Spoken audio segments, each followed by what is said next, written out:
Hi, this is Kara from the Special Needs Mom podcast. And this is Angela from Especially Organized, Sensible Solutions for Special Needs Moms. We have this heart for special needs moms. And so we thought, you know what, let's combine forces. And we have come up with what we're calling the Purge Party. And you can pretty much guess what it is. It's a party where we're going to come together and we're going to purge or, in general, accomplish a goal, a small goal together. So we have set this for January 27th, starting at 8 o'clock for my Pacific Coast people. Which means 11 o'clock for all of you on the East Coast. So this is an opportunity. If you have something on your to-do list that has just been stuck there and you are wanting to move it up on the list, you're wanting to tackle, maybe it's a space or an area of your home or a category in your home that has just needed a little time and attention. This is your opportunity for you to be online with us while you work and have access for us to help you answer your questions, help guide you, and just serve you for those 2 hours. Yeah, exactly. And I think you can tell like what we've designed is just this very high level of support for that project that you just haven't been able to tackle on your own. The thing that we are envisioning is that you get to leave this purge party feeling so accomplished because you did the thing. You started the year off getting that thing done that you were stuck on last year. And so it's a momentum builder, if you will. You can go ahead and sign up. We have a link ready for you. And we are offering this for $40 for the whole experience. Absolutely. And we hope you'll join us. I think it's going to be really fun. It's going to be a great group of moms of special needs kids. So we all get each other. We all have an understanding of what it's like to have something on our to-do list, but just we haven't been able to tackle it yet. So I hope that you will join us. We're super excited to bring this to you, and we are thrilled to work with you. All right. We'll see you all there.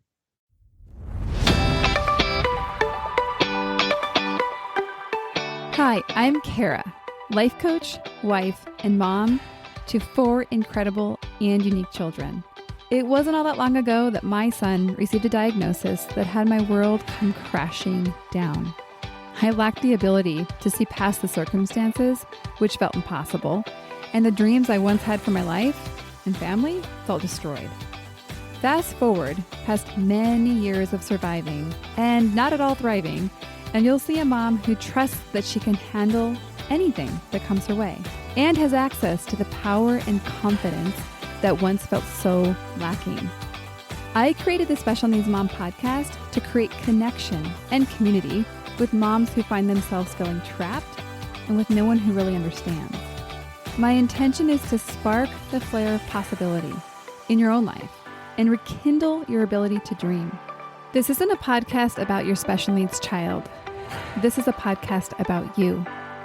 If you are a mom who feels anxious, alone, or stuck, then you are in the right place. Welcome. Hello, and welcome back to the Special Needs Mom podcast.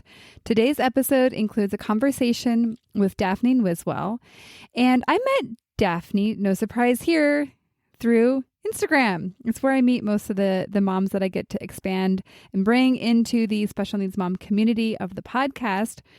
The conversation did not disappoint. She is wise beyond her years, even though actually her kids are adults now, which I was really surprised to learn because she definitely looks very youthful. And she has a lot of really, really good insight. And I really love it because it brought a different language than I'm used to talking about. And I think it's going to help you continue to kind of expand the way that you're looking at your life and where you might feel stuck. And she shares genuinely and authentically about her journey over the years. And because her children are 18 plus, she has a lot to pull from. So Dafne in her professional world is a chronic illness coach, and she has developed strategies and practical solutions to help others unlock their healing potential. So she really looks at this from a couple different angles through both the nutritional modalities and also the mindset and coaching modalities. So she brings a lot of expertise and just heart to the work that she does.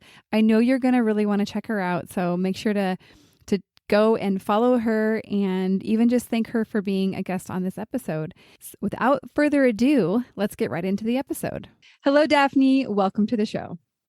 Thank you so much for having me. I'm really excited to be here with you. So why don't you share with our listeners a little bit about how you identify as a special needs mom? Yeah, I have 3 kids. They're all actually adults now. The youngest one just turned 18 in June, so it feels You're kidding weird. me. You guys should see her. She looks 25. I'm blown away. Wow. No, my oldest is actually 24, so that would be impossible. But thank you so much. That's really sweet of you.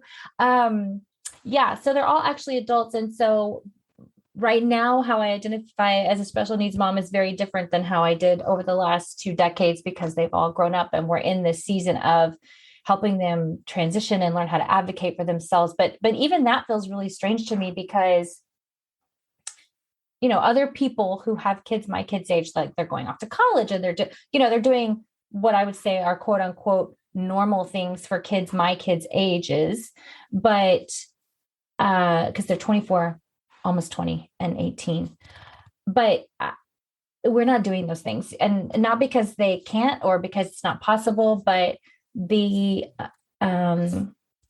just different transitioning kids who have special needs into adulthood, I think.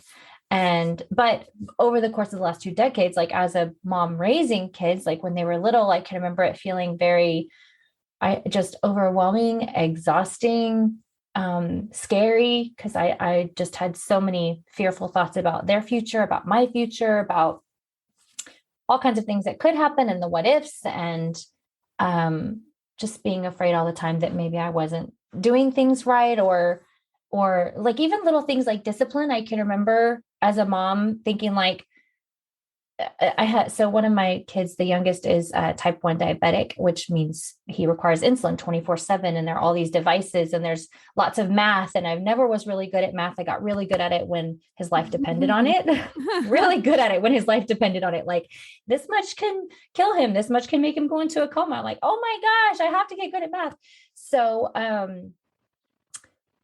just little things like that, it's like, okay, I've got to feed them and they need to learn good nutrition, but at the same time, I want them to be kids and I want them to have fun and go to birthday parties. And how do there are so many thoughts, I think, that have run through my mind that probably didn't run through the minds of other moms of kids who haven't dealt with the things that my kids have.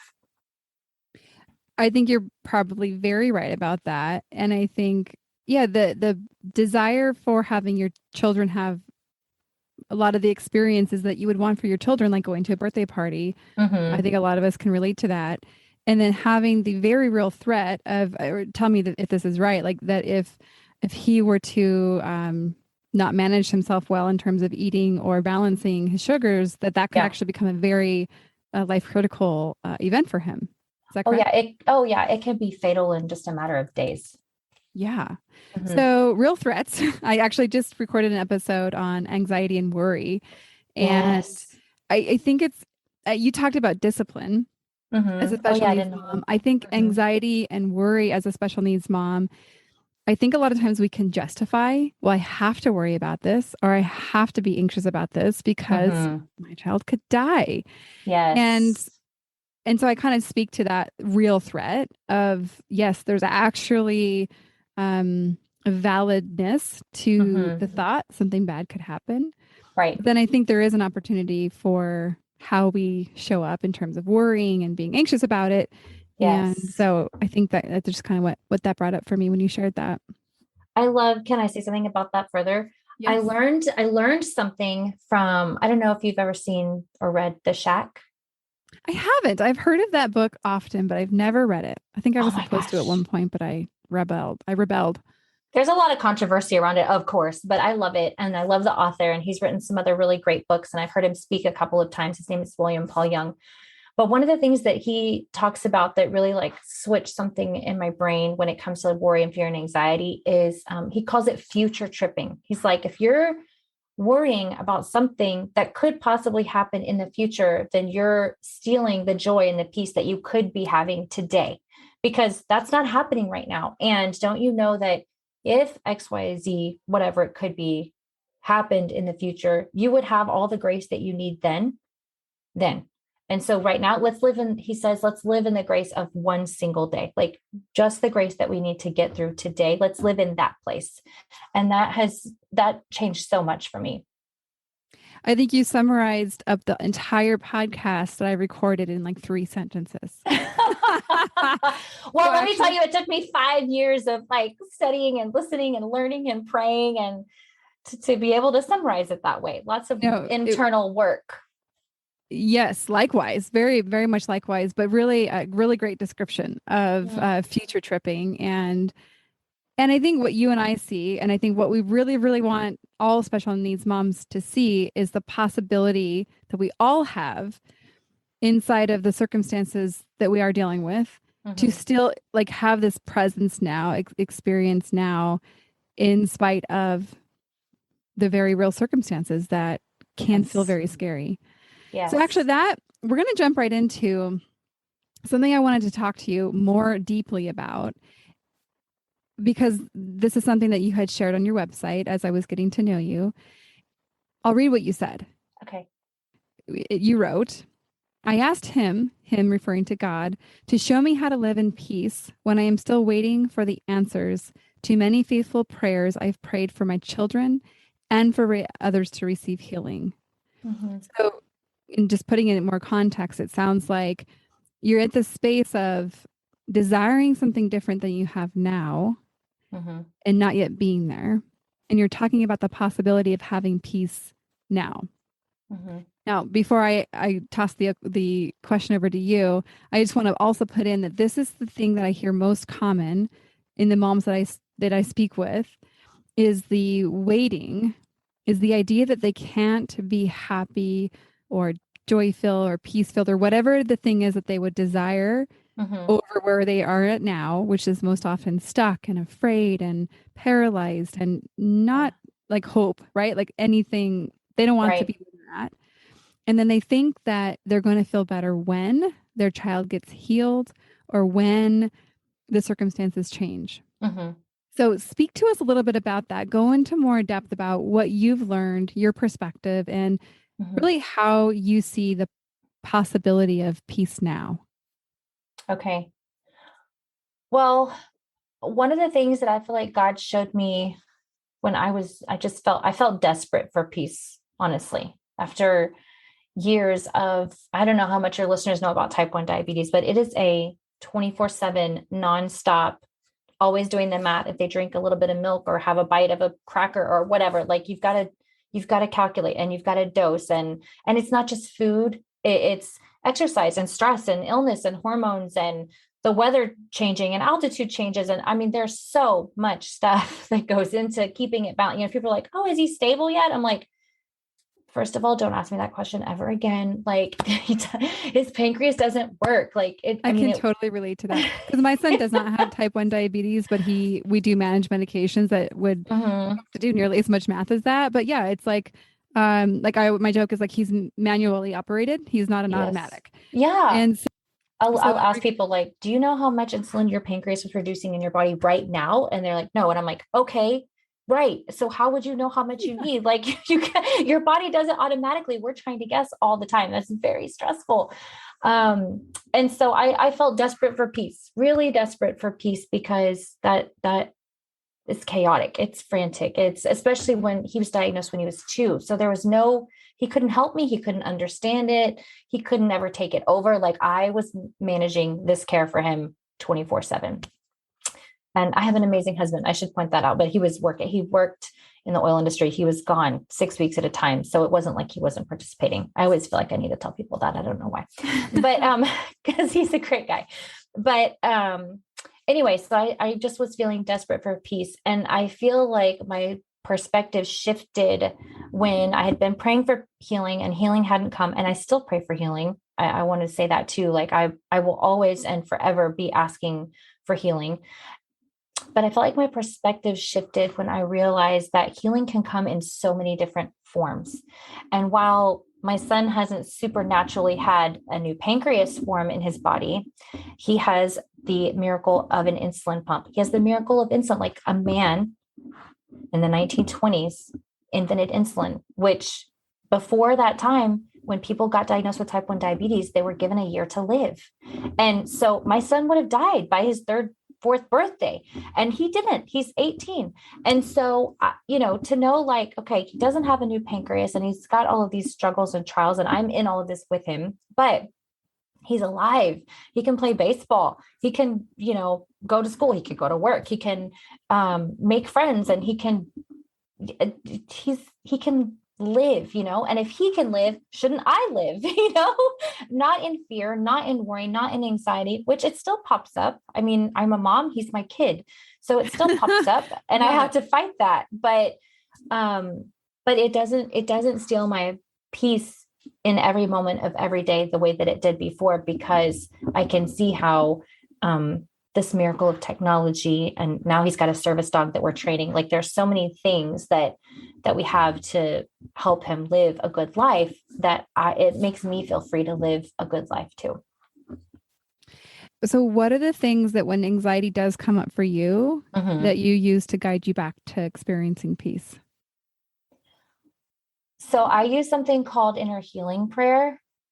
And I don't know if you know what that is, but it's basically, it's a form of prayer where I can ask Jesus to show me what he sees and what he knows.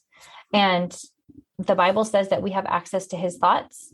And so if I know what Jesus is thinking, then I'm going to get back to a place of peace, because Jesus is peace. And so, I can ask him to tell me what I'm really afraid of, or where did this fear start, or where did the door to anxiety get opened, or, and then he can take me on a journey of like, well, you're believing this lie, or you're doing that future tripping thing again. And what did I tell you? Let's live in the grace of today. Like, don't worry about tomorrow. That's in the Bible too.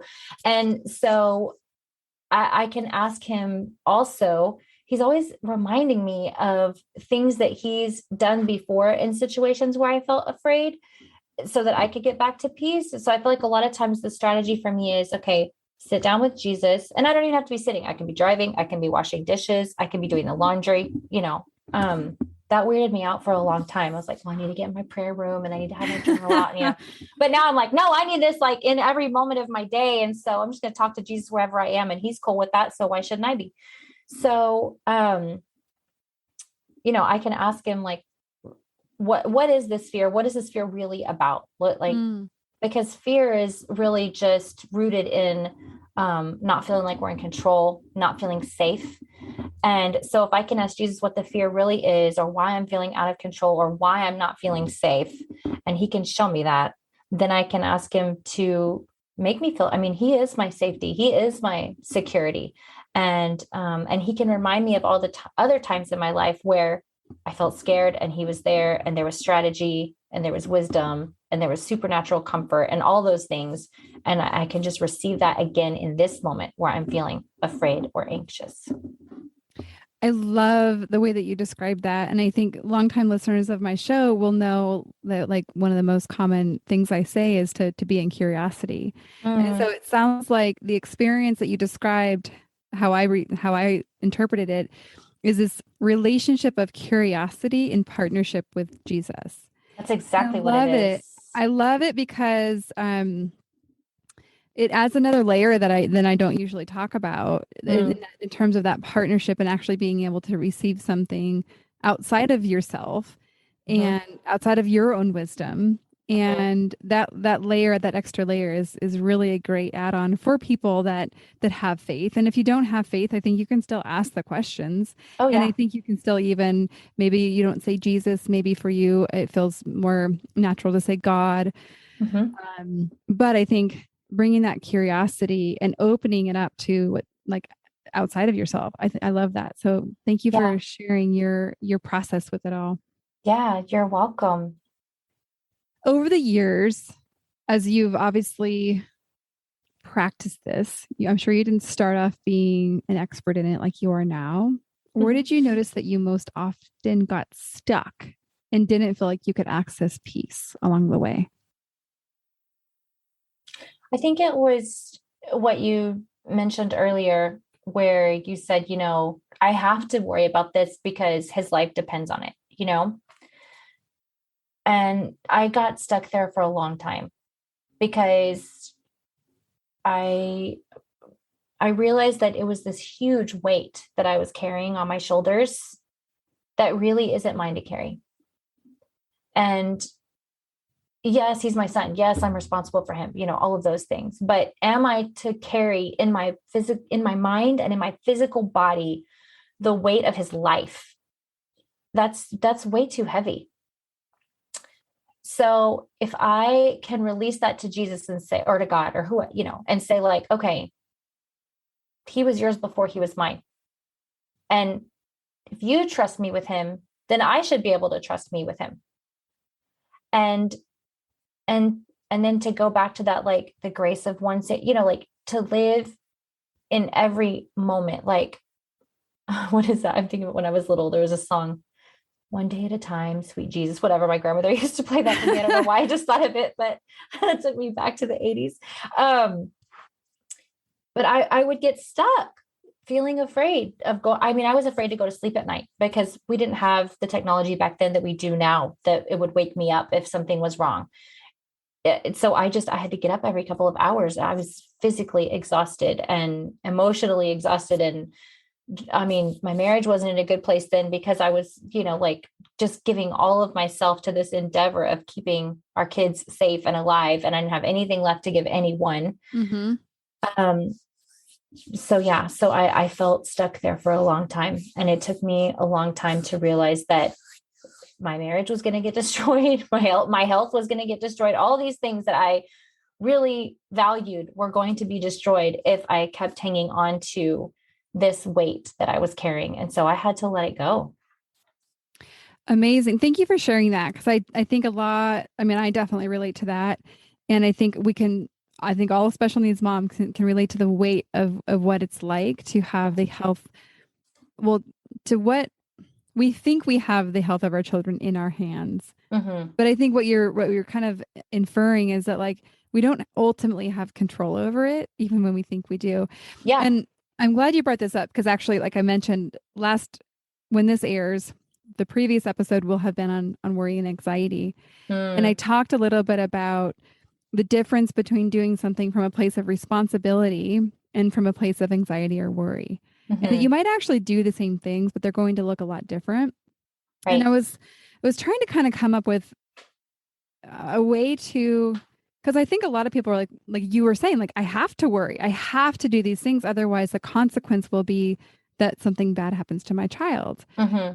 And I was driving the other day and I came up with this example and I was like, oh, I think this is a really good one that illustrates the idea of being responsible, but then recognizing we ultimately don't have control in the sense of like, as a driver on the road, we take precautions. We buy safe cars. I do. It's one of my values. We buy safe cars. We keep them in good repair. We pay attention on the road. We don't text while we drive, although sometimes I'm guilty of that. And so we do all these things to put ourselves in a safe place to get from, point A to point B. And that I would assert we have control over all those things. And yet when we get on the road, there's just things we don't have control over. We don't have control of all the other drivers. We don't have control of the weather. Yeah. We don't have control of anything else. But yet when we get in our car to drive, I personally don't worry about something happening. I kind of just go on with my life. I focus on doing what I can do and probably need to like do more of not texting while driving. But like, I don't live and worry about that. And so I think that this illustrates the idea of that I kind of wanted to add in here to kind of pair into last week's episode of not carrying. So I think what you're saying, using the example I just brought in, if we try to carry things that we don't have control over, it would be like us every time we get in the car to drive, carrying the load and the weight of all the other drivers on the road at the same time. Yeah. And I think if you've instantly felt tired and overwhelmed when you thought of that idea, so did I. And again, like I look at the overarching conversations that I hear from special needs moms, that they are exhausted, just like you explained for yourself. You had nothing left to give. And I do think it's what you shared is a good example of like, we're just trying to carry something that might not be ours to carry. So Right. really, thank you for sharing that. Yeah. So that was then. Now, I mean, your children are in a much different place, but, Yes. and you can share this from a place of, I know you have your own personal health journey. Where do you feel like you get stuck now as a human?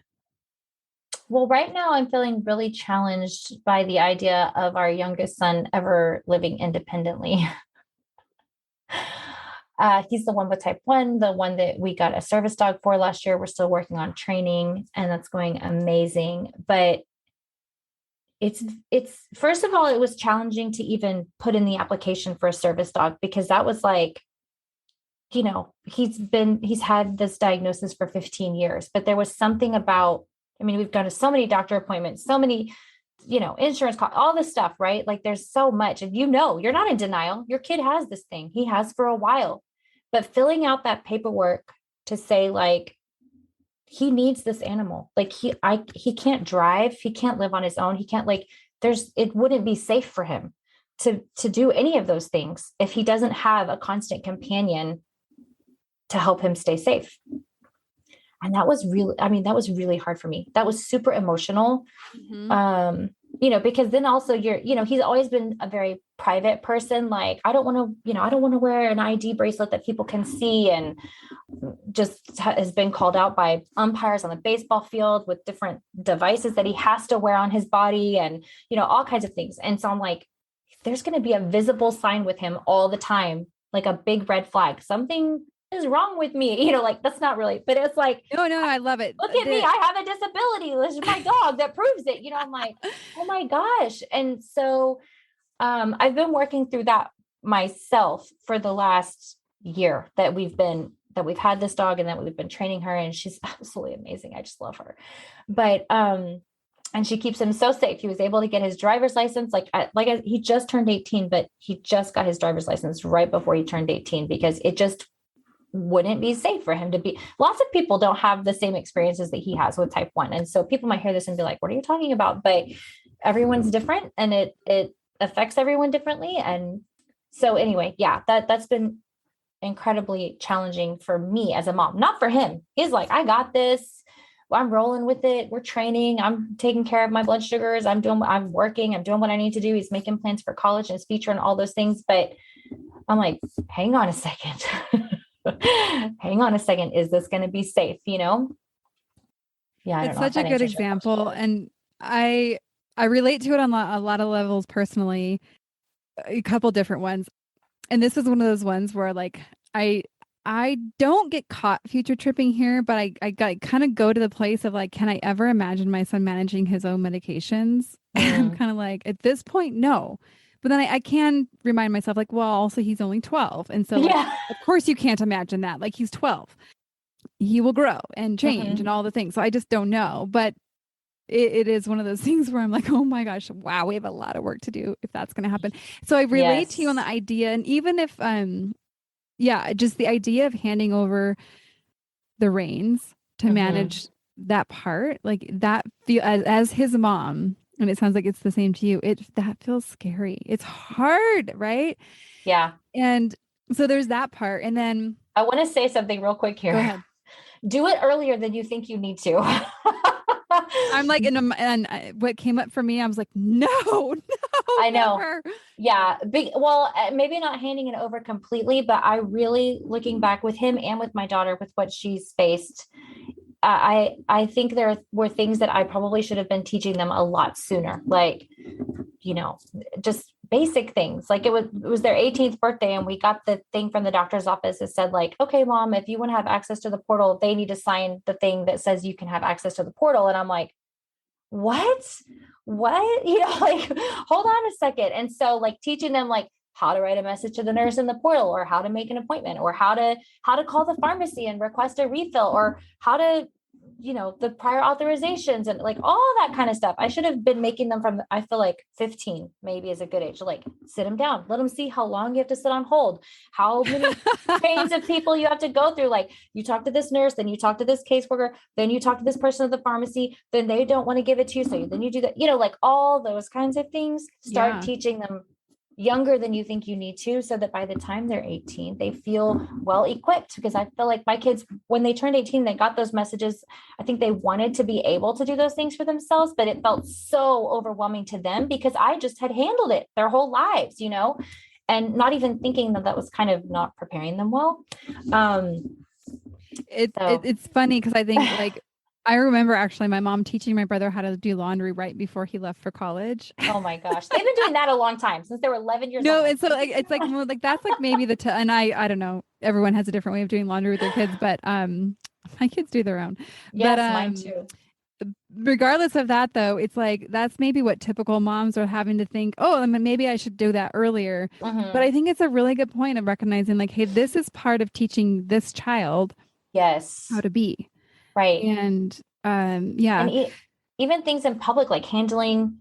I've watched him with so much grace learn how to handle conversations with people. Like my daughter, like after a treatment, she has 2 different forms of arthritis, autoimmune arthritis. And so after a treatment, she might be feeling really bad and will go wherever, errands. And she's like, Mom, I can't walk. I'm gonna have to use one of those carts. And I'm like, okay. And just the ugliest looks from people who think like she shouldn't, you look fine, that kind of thing. And so teaching them how to handle conversations or people who are rude or say things, like I should have let them handle those kinds of things at an earlier age with my help, of course. But I just was like mama bear, throwing up all my defenses and don't look at my kid and don't talk to my kid that way, whatever. And just being their advocate everywhere. But yeah, teaching them how to navigate conversations with people who ask questions or stare or say ugly things or like all that kind of stuff. Yes. Well, I'm sure you have the gift of being able to look back. And so you can offer this wisdom to those of us that are not quite as far along on the journey. So the other part of the conversation that I thought was really interesting about you applying for the service dog and like kind of what you said about like, oh my gosh, everyone's going to like, basically his disability now is on loudspeaker. And I guess I feel what I've noticed as I kind of show up online is that everybody is in their own journey as far as kind of not being an ableist. Like it's a new term. It's a new term to me. And should it be new? No, probably not. But it is, in the sense of like, I'm kind of still figuring this out as a special needs mom. I think it's really important that we allow ourselves to be where we are at in the journey. Like for you, like it felt uncomfortable to acknowledge to have your son's disability be like on loudspeaker. And I feel like that could be critiqued through the lens of ableism or like not being an ableist. Like, well, you shouldn't be ashamed of his disability. Yeah. Well, I'm not. but yet I still think, but right. And ultimately you're not, but yet I still think we're allowed to have insecurities come up. And I think being able to talk about them as special needs moms, I think is really important. And I want to add one more thing, because my son has hemiplegia. So that means half of his body is more able than the other. And so walking is something that is hard for him. He tires and he's not very fast. We're getting him a wheelchair, and we actually have some sort of a wheelchair that I picked up secondhand, and he loves it. And I shared a post on social media about it and kind of just like my struggles with it. That for me, I'm still figuring out how to support him in using his body for like how he can, and accepting and supporting him and getting in chair. Like for me, if he needs a chair, to me, there's no question. Of course, I'll get him a chair. But it's almost like there's no way to know how much to push him. It's almost like if you were training an athlete, yes, you don't know how far to push them, right? You can't feel their body. And so as his mom, for me, I'm still very much in process. And if I'm honest, the chair does trigger me. Maybe because he's like rolling around in my house and like it's in the way. And I'm like, can you please just move? Yeah. And he refuses to move. And so there's that too. But someone actually recently commented on that thread of mine. And I mean, a lot of people said, me too, I totally get it. And someone recently commented, said, hey, like you missed the boat on this. Like you should be proud of your son's wheelchair. Wow. And that's okay, right? Like that's where she's coming from. But I think that's why I particularly want to put words to the idea that we're all in our process. We're all actually allowed to be uncomfortable with some things, because I think if we don't give voice to these things and acknowledge them as what's coming up for us, then we almost like we put them in shame and secret. And then that's where I think they actually can fester and cause a lot of problems.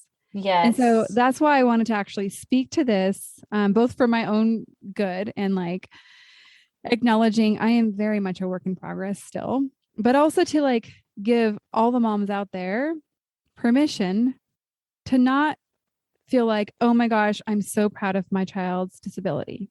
Like you might not be there yet, and that's still totally, I mean, that's okay. And if you never get there, that's probably okay too. I don't have an answer on this.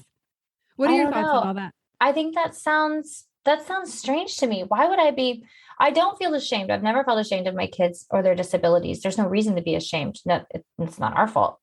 But also, I don't know that I would ever say that I'm proud of their disabilities, or like, would I say like, oh, I'm proud that my son wears an insulin pump? That just sounds like a strange thing to say to me. Maybe that's not exactly what she said. I think it was basically like she's not upset about this thing because it gives him mobility. And I'm like, yeah, I agree. And I think my son has a very different situation in the sense of like he does have mobility without it. And so I don't know, like it's just one of those things where like we are still figuring it out. I know that resonates with me though, because my daughter has gone back and forth about like, should I get a wheelchair? Because there are some days where with the two different forms of arthritis and the way that it affects her spine and her hips, it's not that she can't move. It's just that if she pushes herself to move, she'll be in so much pain that it will take several days for her to recover. And so, or she'll just be incredibly fatigued. You know, her and the kids, they all went, I think it was Sunday. Anyways, all my kids went out and just had a fun day all together and did some Dave and Buster's and like arcade games and play, but that she was wiped out for 2 days after that because of all the running around and the doing and like things that other people who are 19 years old doesn't even faze them, Yeah, I get what you're saying. It is hard as a mom to know, like, when do we push them? When do we encourage them to let their bodies rest? And how do we let them know, like, because my thing is, I don't ever want my children to use anything as a crutch, like, or an excuse, And so how do I teach my kids to push themselves, but also to listen to their body and know their limits? That's always been my thing. Like, I want you to push yourself, but not past the point where it's going to be too hard for you to recover. Like, I want you to listen to your body. I want you to know your limits, but I don't ever want them to feel complacent, I guess, in their disability. Does that make sense? It totally makes sense. And I think that's kind of where I get tripped up in the sense that like I think this post actually said that, like, hey, I was an athlete. So like I was used to pushing myself past pain. And so I think that's the lens at which I would look through. It's not right? Like that's just what I came to being a parent with. And so I think it's like, what I want to have compassion for him. And I want to, like, exactly what you said. Like, I want him to honor his body and his needs so that he's sufficiently supporting himself. Like, that's what I want. And that's what I will feel so good about. But I also want him to fulfill his capacity as far as like his ability to move and like enjoy that freedom as well. Yeah. So, and actually, so this leads into kind of what we had talked about this a little bit earlier. I think this kind of is a nice segue into when you were kind of explaining your process with it, as far as like basically being kind and compassionate. Like you want your children to be kind and compassionate and like graceful with themselves. And I think as moms, we may have a hard time teaching this to our children, because I think a lot of us moms may not be being that way with ourselves. And again, I am totally guilty with this. I think I just exposed myself with the whole athlete mentality. Like I was like, grind it out, work, like, sorry, you're hurting, like, get up and do it. Right. So there's this very harsh part of me that until I learned to recognize that, like, that's actually not the only way to do things, that it was just the loudest one. And it was the one that made the most sense. So you and I were talking about the the gap we see in women in particular, and more so women inside of like a evangelical kind of church culture, that there are some really what I would describe as some funky ways of looking at taking care of yourself. Yes. And I would love to hear kind of your thoughts on, the idea of like maybe what we don't have as moms that we can't give to our children in this area, and what you see most frequently in the work that you do in the way that moms are thinking about taking care of themselves and the consequences for that. Yeah. So it's such an important topic because I feel like the reason it gets funky in evangelical Christian circles or whatever is because I was raised being taught that Jesus was a servant, and we're called to serve. And we love and we serve and we love and we serve and we give and we give and we give of ourselves, and anything else is selfish. Yes. And actually, I think that, well, I'll tell you what happened for me and where my mindset started to shift, because I was feeling really burnout, really tired, really overwhelmed, all the things that we've talked about. And I was asking God to show me the truth about rest. Like, how do I work and take care of all my responsibilities and be a mom and all those things, but still enter into rest? And God was, teaching me about a day of rest and like not having any responsibility, which you're a mom, you got to do medicine, you got to do this, all that kind of stuff. So it's like, but I feel like a lot of times as women and moms, it's like, well, that closet needs to be organized and this needs to happen and blah, blah, like, when do we ever really allow ourselves a whole day to take a bath or sleep late or take a nap or hire a nanny to come so that we can go do whatever we want to do, which is really hard when you have special needs kids, right? So I just want to say, like, do it, find someone, get people trained. Like, it was so important for me on my journey is to have people who were trained and knew what to do for my kids so that we could actually, I would swap care. I had two friends that were amazing. And they went to a half-day training. It's not like a regular babysitting, right? They had to go to a half-day training to learn how to take care of my kids so that then we could swap babysitting days. And they wanted to do that. It was amazing. So find people like that. Thank you for sharing that example. That's brilliant. Anyways, I lost my train of thought because I really want moms to know some ways that they can get some rest when they feel like they're the only ones. So I think that's a big lie that we believe. Well, yeah, you were saying like you kind of had the conversation with Jesus, like what do you really want me to think about rest? Oh yeah. Okay. So he showed me about the Sabbath, which is basically, a lot of us look at it like, oh, that's a day I'm supposed to go to church. No, the Sabbath was so that we would rest. That's awesome. It actually says that. Go get in your Bible, read it. It's God created the Sabbath for man to rest. And so that was like, just what is that mind-blowing emoji, that you can like, yes. Oh my gosh, I just couldn't even believe that the Bible actually said that when I read it. And then the other thing was that I felt like God started highlighting stories in the Bible of when Jesus would rest. And so there, like one of the ones, I can't remember where it is, but one of the stories that really stuck out to me is how like all these thousands of people had journeyed to go and listen to Jesus preach. And when he got there and saw it, I think it says when he got there and he saw the crowds, he told the disciples to get in the boat and take him to the other side. And he went to the other side and he went to sleep. And I'm like, hang on a second here. Wait a second. We learned in our Christian circles that if someone needs you, then you go and you serve them and you give them what they need and you take care of them. And that's Christ-like. But here's a story of Jesus when all these people had walked for days and who knows when the last time they'd eaten and whatever else their needs were. And they're waiting for him. And he gets there and he goes across the other side and he takes a nap.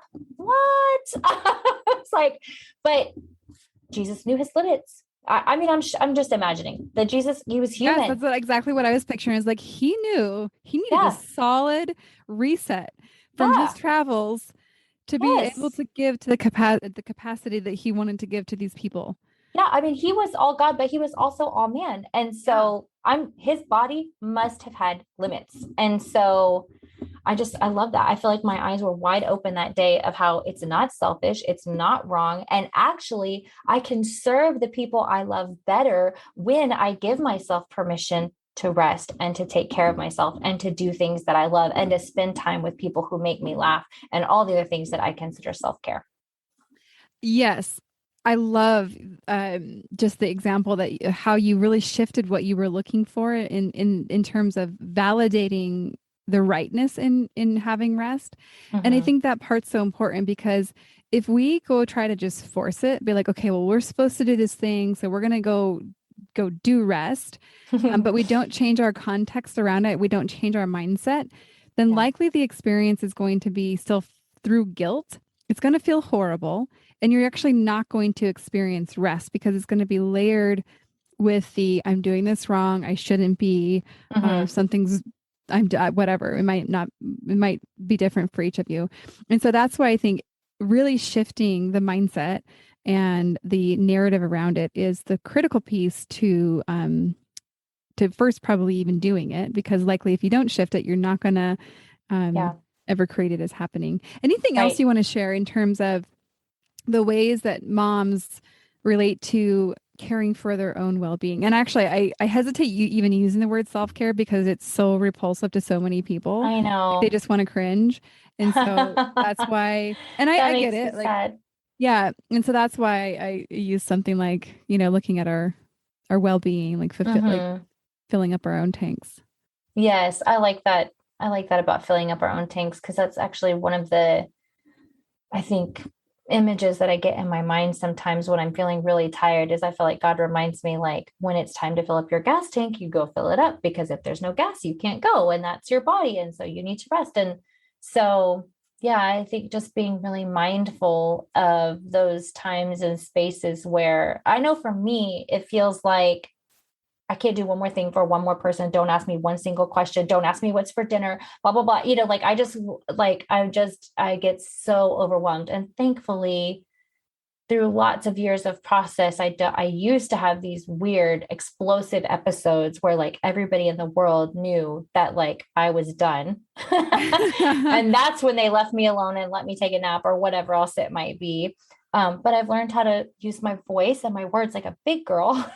And I've also learned how to be aware of those things inside of me, like when it's approaching, so that I can say Yes. like, I'm going to schedule this day.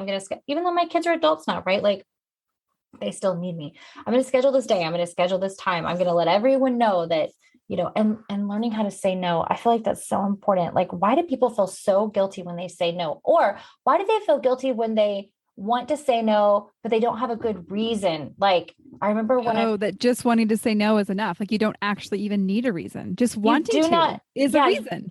I literally did a little mini training on this with some of my clients a couple of years ago where I taught Yeah. them how to say no. And I basically was like, okay, here's what you do.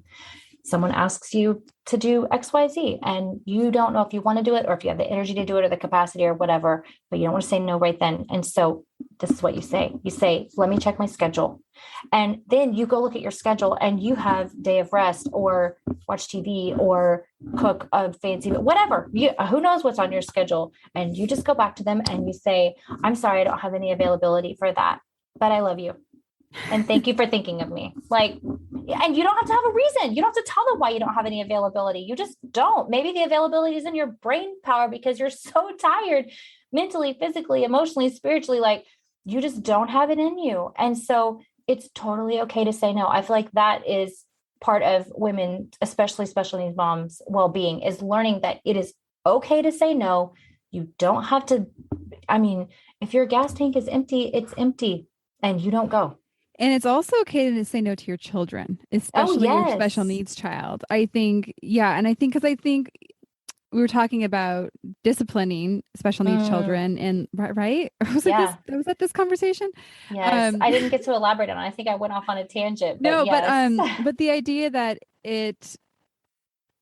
yes, for the children that have special needs, like, yes, like we have different experiences with them as mothers. And of course, we respond to that as humans do, and whether it's right or wrong. And so the idea of saying, no, I won't do that for you, or I can't do that for you, whatever the thing is, like, that's also Yes. okay. Like, that just, you don't have to like overcompensate, Mm-hmm. in over yes, because because you're trying to overcome some of their challenges in their own life.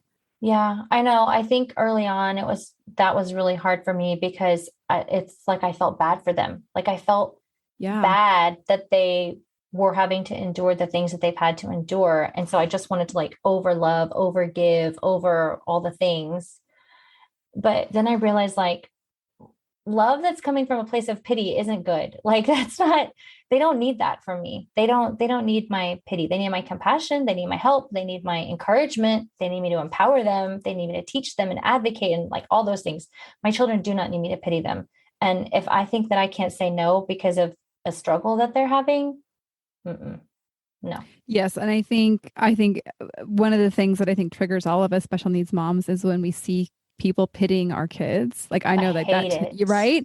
And so I think I love Uh, how you kind of notice you're like, oh yeah, I was doing the same thing. And you kind of called yourself on it and shifted it mhm. up a little bit. So I want to get to one last area that we talked about before we wrap up. And you and I are both in the kind of helping space. And I don't know, you help people. Actually, tell us a little bit about how you help women specifically, right? Yes, I do. So two different ways. I have an academy called the Chainbreaker Academy where I'm teaching women how to break the chains of chronic illness off their life. And it doesn't just mean like you're going to get rid of chronic illness. There are chains in our mind. Like we've got to break mindsets so that we can live in the peace that you and I talked about earlier. And so my academy incorporates, they're on-demand courses in nutrition and mindset and spiritual truths and things like that, that people can just go in there and access on their own time. And I love doing that. People are loving that. So that's really fun. And then I also do private coaching. And that's where I take women through the experience that I told you about with the inner healing prayer, where we're meeting with Jesus. And for people who don't want to meet with Jesus because they're a different faith, then I have a different way that I can facilitate getting in touch with themselves and what's going on and getting some truth. But yeah, so I do one-on-one sessions with women where we invite healing through just having a conversation and asking, getting curious, like you said, and having some light and some truth and some wisdom come in so that we can see things that we couldn't see. But it's basically about shifting perspectives and just receiving truth for our journey to remove fear, worry, anxiety, hopelessness, all of those kinds of things. And it's really powerful. And I love what I get to do. It sounds really amazing. And I love that it really tends to the needs of the mothers. I mean, maybe it's not all moms that you work with probably, but I love that it's another way of moms supporting themselves. Mm-hmm. We talked a little bit about, because we're both in this place where we're helping moms and we're advocating for moms actually to help themselves, that Mm-hmm. we see commonly three things stop them. And it's time, not thinking they have the time to help themselves, or to do that. It's going to take more time to move whatever they need to move out of the way than it would just to be to like muscle through it, Mm-hmm. or money, or trust that they actually can make a change, that something can be different than it is Yeah. now. And so I wanted Yeah. to see if you would speak to anyone or all of those things, and what you would say to a mom that feels like she's stuck on one of these three reasons, because I think it's going to be a lot of people identify with that. Oh yes. Yeah, I was one of those people for a long time. When I first started investing in coaching, I was like, I must be crazy. I don't know what this is going to do or how it's going to help or how it's going to even make a difference because of I have to worry about this. This is my responsibility. Like that's not going to change. So Yeah. I had these obstacles in my own mind. But so for people who say they don't have the time, I feel like what I've seen in the years that I've been doing this is that it's small daily action steps that lead to big shifts over time. And so if one of those action steps is working with someone who can help you change the way that you see things, or perceive your reality in a new way, or help you feel more hope or peace or joy so that you can get through your days feeling a little more free, then how do you not have time? you know, an hour a month and then a couple minutes every day of like working on things in between. It seems like nothing in the context of the big scheme of things. Like how much better of a mother or a wife or a sister or a friend could you be if you believe that you were worth investing an hour of your life back into yourself? It's almost just like the talk track is so repetitive of I don't have time, I'm tired, I can't, Mhm. that it just I think it automatically just like it just it's so easy to keep thinking that. Mhm. Because also doing something like coaching, like what you mentioned, is an unfamiliar. Like you mentioned, like how is this really going to make that big a difference? Right. And so therefore, it's like it's already uncomfortable because it's unfamiliar, and so it's just almost like so more comfortable to keep in the same kind of talk track Mhm. of I don't have time, I'm too busy, it's going to take too much energy, and I don't have any energy. That cycle really makes me sad to think about because I lived in it for a long time, but I feel like it's really just trapping ourselves in a cycle of victim, and we're not victims of our circumstances. Boom. Yeah, preach it. Okay, so tell me but then your thoughts about money. About okay, like Okay. whether it's like I don't have the money or that's too much money Mhm. or I mean what do you hear from people? Yeah, I hear that. I hear that. And I think that one of my favorite parables is the parable of the talent. And I think that money is a tool. And if we look at it as a tool, then we don't feel afraid to use it. And if we know that one of my favorite Bible verses is that our Father owns the cattle on 1,000 hills, and He's abundant and He's extravagant and He's lavish and He's good and He has good gifts for us. And so, um, for me, when I'm investing money in something, I look at it as a seed, and I'm planting something that is going to bring me a harvest in the future. And so I think that women who feel afraid to spend money on themselves, the real root of the issue is they don't feel like they're worth that investment. So the same as time. And I think that's something that needs to be addressed because why I know as a mom that I would spend every last penny I have to take care of my kids. Why can't I shell out a little bit to take care of me? I definitely could not have said it better. I really love the way that you connected it. Also, this is like the same thought process that stops time is money. And I see Mhm. that all the time as well. So, okay, Yes. what about and so then actually you said like the worthiness thing, but then what would you say to somebody that's like maybe not trusting themselves that they can Mhm. actually do the things to make the small shifts? Mhm.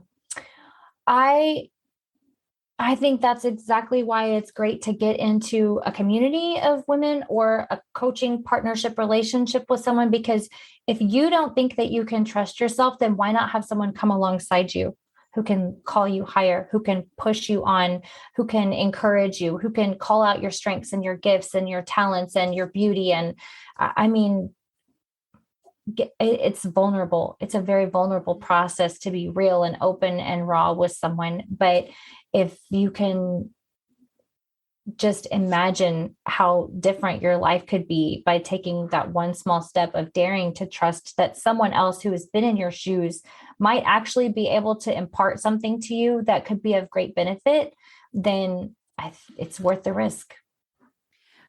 I love the tie back that you have to that it's vulnerable. Like it's vulnerable to believe that it can be different, Mm-hmm. you know, and I actually, something that you talked about earlier is the idea that you still pray for your kids' healing, your Yes. children's healing. And I notice I struggle in this area because for me, it feels so vulnerable to even Mm, hope that something can be different in terms of the actual diagnosis of right. it. And this is where I hold space for like other people are praying and, you know, I'm on my own faith journey as well. But Mm-hmm. so let's end there just knowing that like gosh, I think the experience of being a mom is vulnerable. And then I think as moms of special needs children, we just got a double scoop, if you will. Right. And then I think then embarking on really the journey that you've been on, and it's really kind of fun to have you have shared the full spectrum of like really your becoming of who you are now, and beautiful to see that you're giving that now back to women. Mhm. And I'm really, really glad that we got to have this conversation. And I hope that it sparked intrigue and interest and inspiration in the moms that are listening. So thank you so much. Thank you so much. I really enjoyed this time with you. Likewise. All right. We will see you guys on the next episode. One more thing before we officially wrap up this show. Sometimes when I'm listening to podcasts, I have the experience of wanting more. I'm listening at the very end thinking, I sure wish that episode didn't end. I invite you, if you feel in any way the same way, I invite you to the Special Needs Mom podcast community, which is a free group that I host on Facebook, where we as a community of fellow moms who listen to this podcast and are experiencing life in similar shoes, get to talk to one another, get to share stories, get to actually interact. I hope you'll consider joining. See you over there.